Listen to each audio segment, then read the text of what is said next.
So, welcome in lecture number 6 of rotational dynamics.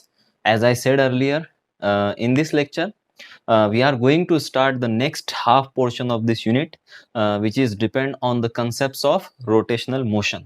जैसा कि मैंने आपको पहले ही लेक्चर में बता दिया था कि अगला जो नेक्स्ट पोर्शन है इस चैप्टर का वो डिपेंड करता है रोटेशनल मोशन या फिर गर्दिशी हरकत पर। तो जब हमने सर्कुलर मोशन स्टार्ट किया था तो ट्रांसलेशन मोशन से सर्कुलर मोशन में जब हमने स्टडी किया था सर्कुलर मोशन की, ट्रांसलेशन मोशन से हमने उसको जब कंपेयर किया था तो बहुत सारे पैरामीटर्स थे हमारे पास जो तब्दील हो गए थे। जैसे जो डिस्प्लेसमेंट था जिसे हम एस से जाहिर कर रहे थे, वो डिस्प्लेसमेंट तब्दील हो गया था एंगुलर डिस्प्लेसमेंट थीटा से।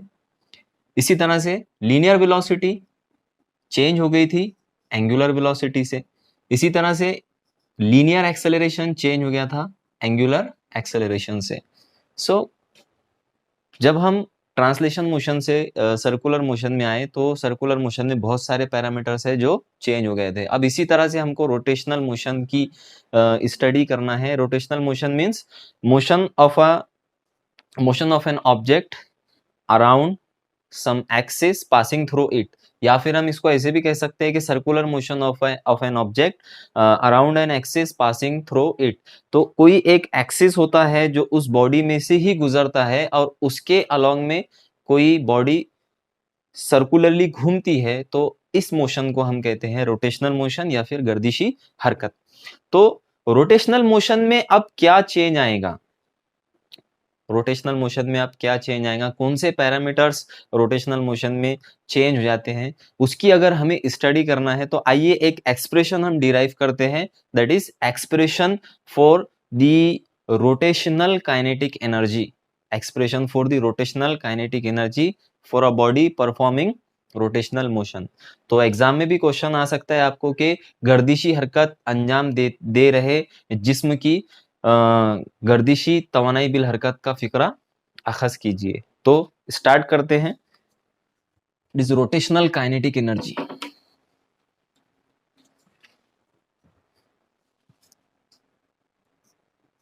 रोटेशनल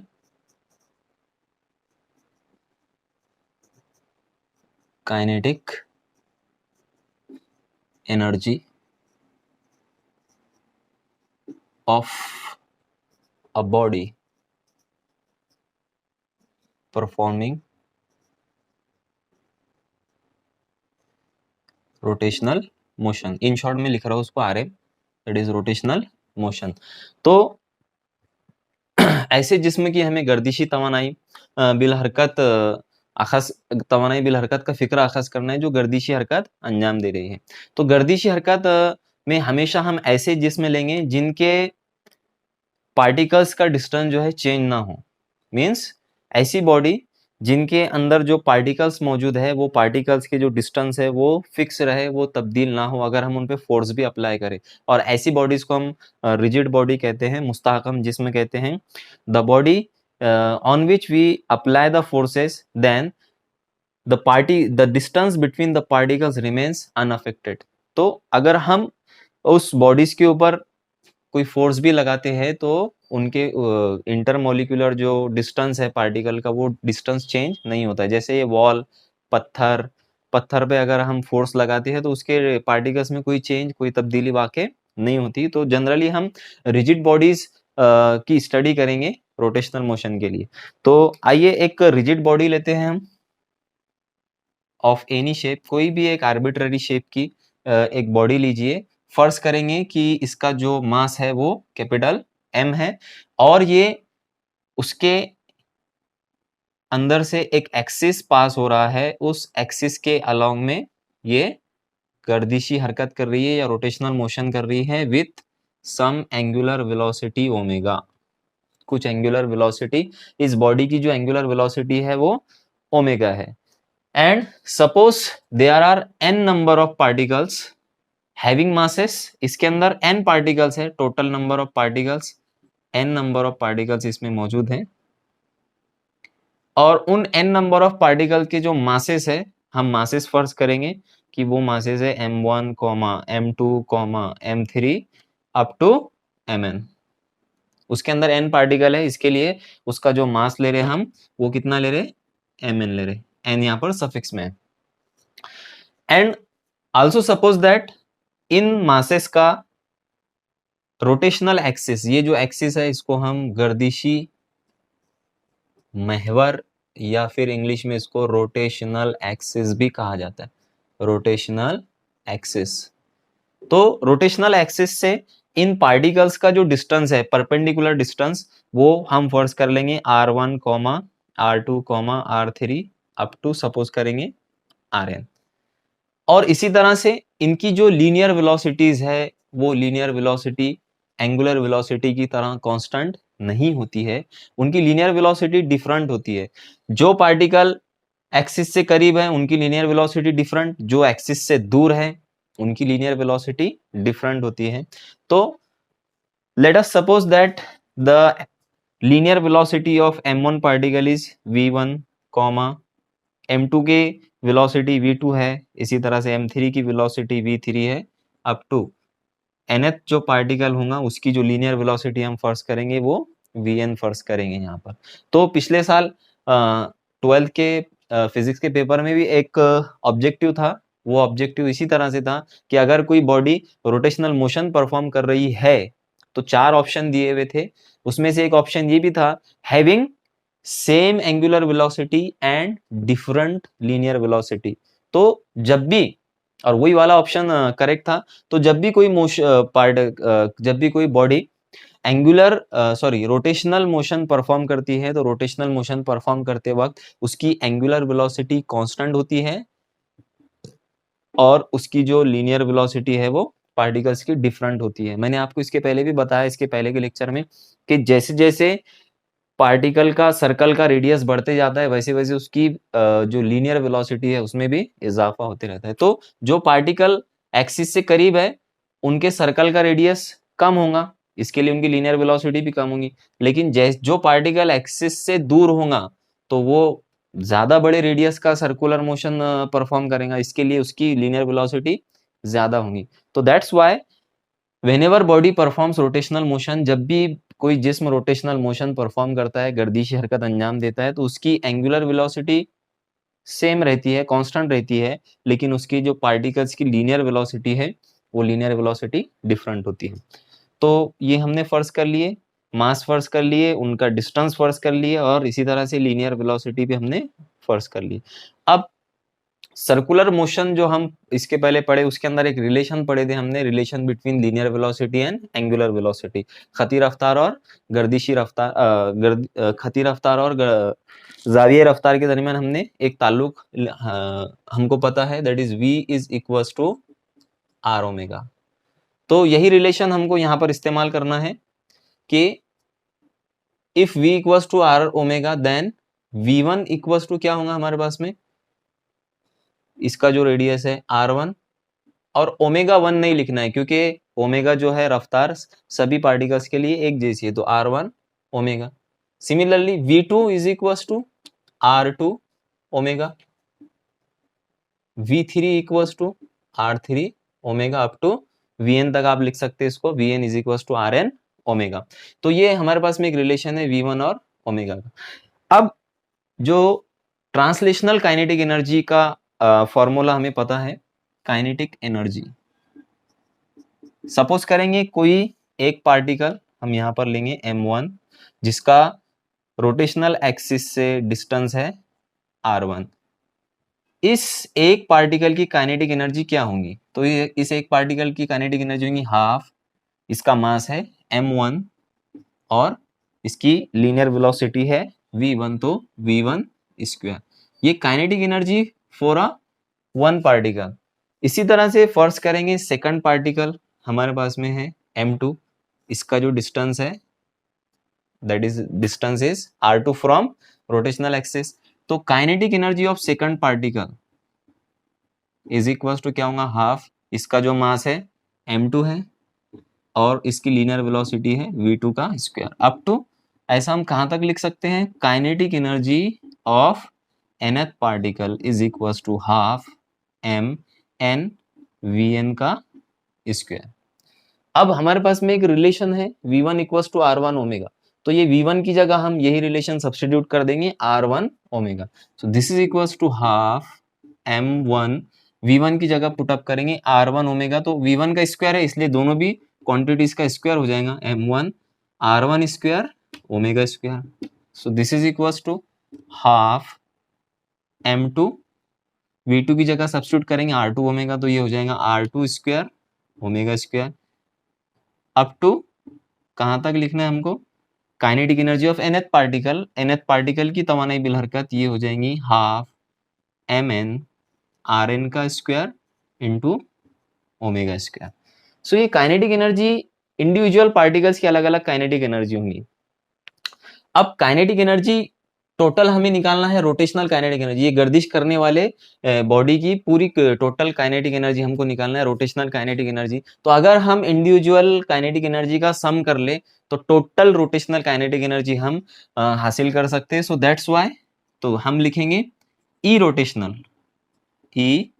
रोटेशनल, उसको मैं शॉर्ट में लिखता हूँ E rotational is a sum of kinetic energy of first particle plus kinetic energy of second particle. ऐसे कितने पार्टिकल है बॉडी में, nth पार्टिकल है तो kinetic energy of nth particle.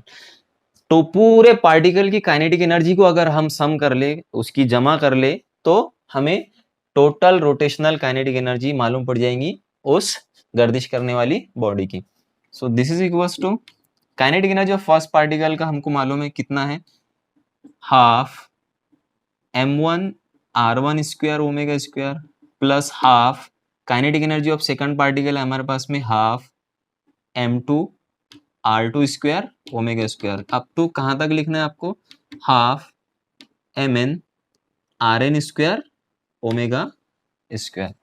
तो आप यहाँ पर देखेंगे कि कौन सी क्वांटिटी है जो यहाँ पर कांस्टेंट है, तो हाफ हर जगह आपको यहाँ पे दिखेगा सेम है तो उसको हम कॉमन ले लेंगे। इसी तरह से ओमेगा स्क्वायर भी हर क्वांटिटी में मौजूद है तो ओमेगा स्क्वायर को भी हम यहाँ पर कॉमन ले लेंगे। सो दिस बिकम्स, हाफ को मैं कॉमन ले लेता हूँ तो हमारे पास बच जाएगा m1 r1 square plus omega square हम कांस्टेंट निकालेंगे।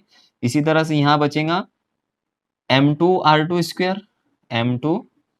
Square plus and so on, half common चले गया, यहाँ बचेगा mn rn का स्क्वायर और ओमेगा स्क्वायर को मैं लिखता हूँ। तो हाफ और ओमेगा स्क्वायर को हमने कांस्टेंट निकाल लिया, ब्रैकेट में ये क्वांटिटी हमारे पास में बच गई। अब मैथमेटिक्स की एक क्वांटिटी यूज करेंगे, एक ऑपरेटर यूज करेंगे दैट इज समेशन। समेशन में हम क्या कर सकते हैं, बड़े से एक्सप्रेशन को छोटा सा बनाकर हम लिख सकते हैं। तो m1 r1 square m2 r2 square को plus and so on mn rn square को हम शॉर्ट करके किस तरह से लिख सकते हैं देखिए। So this is equals to half summation i varies from 1 to n। जो i वेरिएबल हम लेंगे उसकी वैल्यू वेरी होंगी 1 से n तक, क्योंकि यहाँ पर जो सफिक्सेस चेंज हो रहे हैं 1 2 3 अप टू कहाँ तक चेंज हो रहे हैं n तक, तो इसके लिए हम इसका चेंज ले रहे हैं i का 1 से n तक। यहाँ पर लिखेंगे mi ri का स्क्वायर। अगर i की वैल्यू 1 रहे तो यहाँ पर हम लिखेंगे m1 r1 स्क्वायर जो कि ऊपर मौजूद है। इसी तरह से i की वैल्यू अगर 2 रही तो हमको मिलेगा m2 r2 का स्क्वायर, वो भी यहाँ पे मौजूद है। तो ऐसा करते करते अगर i इक्वल्स टू n हो गया तो हमको मिलेगा mn rn स्क्वायर जो कि ब्रैकेट में मौजूद है। तो ये पूरे ब्रैकेट को हम शॉर्ट में इस तरह से लिख सकते हैं समेशन का यूज करके, ओमेगा स्क्वायर। तो लास्ट में हमको मिला E rotational is equals to half summation I varies from 1 to n M I R I square into omega का स्क्वायर। अब ये जो क्वांटिटी है M I R I square, इस क्वांटिटी को कैपिटल आई से जाहिर किया जाता है, कैपिटल आई से जाहिर किया जाता है। तो ऐसा लिखेंगे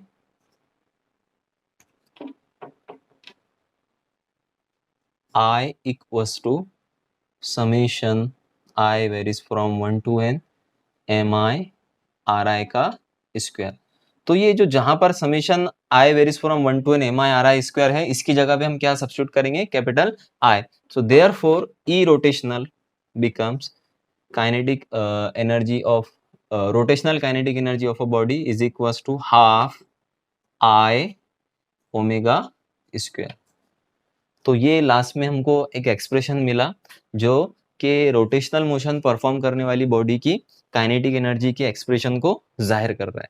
अब इस एक्सप्रेशन का अगर हम कंपैरिजन करें किससे, काइनेटिक एनर्जी से, उस जिस्म की जो ट्रांसलेशनल मोशन परफॉर्म करती है, तो देखते हैं हमको क्या मिलता है। अगर इसका हम कंपैरिजन करें काइनेटिक एनर्जी से, तो रोटेशनल ट्रांसलेशनल काइनेटिक एनर्जी है हमारे पास हाफ एम वी स्क्वायर। तो हाफ दोनों जगह पे सेम है, लेकिन एक चेंज देखने को ये मिल रहा है कि जहां पर एम इस्तेमाल होता था ट्रांसलेशनल काइनेटिक एनर्जी में, वहीं उसके जगह पर यहाँ पे आई इस्तेमाल हो रहा है। अब लीनियर मोशन में या ट्रांसलेशनल मोशन में जो मास है वो उस बॉडी की इनर्शिया को जाहिर करता था या फिर ट्रांसलेशनल इनर्शिया को जाहिर करता था। यहां पर ये आए सेम, अब ये ट्रांसलेशनल इनर्शिया को जाहिर कर रहा है मास, तो ये जो क्वांटिटी है आई वो रोटेशनल इनर्शिया को जाहिर करती है। इसके लिए हम इसको आई को रोटेशनल इनर्शिया भी कहते हैं, रोटेशनल इनर्शिया, या फिर इसे हम मोमेंट ऑफ इनर्शिया भी कहते हैं, मोमेंट ऑफ इनर्शिया। तो पता चला कि लीनियर मोशन में जो काम मास करता है वही रोटेशनल मोशन में मास की जगह हम क्या यूज करते हैं, मोमेंट ऑफ इनर्शिया। तो हम कह सकते हैं कि moment of inertia is analogous to the mass. जो मोमेंट ऑफ इनर्शिया है ये मास ही की तरह होता है रोटेशनल मोशन के अंदर। ठीक है, तो ये चेंज हमको देखने को मिला, इसीलिए हमने ये एक्सप्रेशन डिराइव करे। मैंने पहले ही बताया था आपको कि रोटेशनल मोशन में क्या चेंज आएगा। जैसे सर्कुलर मोशन में पैरामीटर्स चेंज हुए थे, तो रोटेशनल मोशन में एक पैरामीटर चेंज हो गया है कि मास की जगह अब रोटेशनल मोशन में हम क्या यूज करेंगे, moment of inertia. Moment of inertia की डेफिनेशन भी यहाँ पर से हम देख लेंगे कि मोमेंट ऑफ इनर्शिया हमको एक्चुअली दिख रहा है प्रोडक्ट, कितनी चीजों का प्रोडक्ट। सपोज यहाँ पर ये मास है और ये डिस्टेंस का स्क्वायर है, तो मोमेंट ऑफ इनर्शिया को हम किस तरह से डिफाइन कर सकते हैं। सो समेशन है तो मतलब sum of, it is a sum of, और ये प्रोडक्ट है तो sum of product of mass of each particle and the square of perpendicular distance from the axis of rotation is called as moment of inertia।